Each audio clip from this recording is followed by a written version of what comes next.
Dneska vás vítam u dnešného videa z Plants vs Brainrot. Idem ukázať, aké má toto záhradku Berry.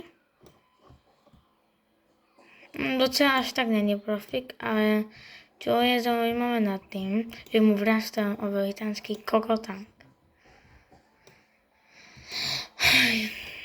Ďalšie tu má baby pečiny a marmeláda.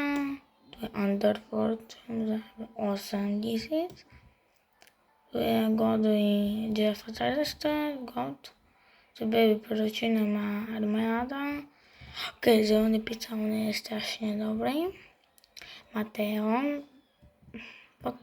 Rainbow, teda Cerritos Rainbow. Galactic Mateo. Rainbow Kivisino.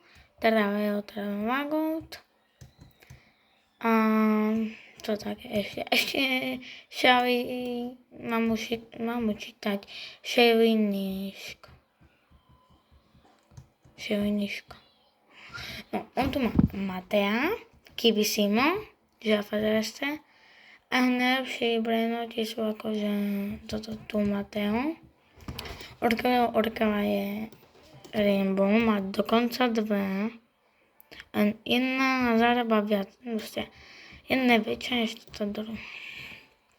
Teraz vám budem ukázať moju záhradku. Si aktivujem Riot Potion. Mi to celé končí.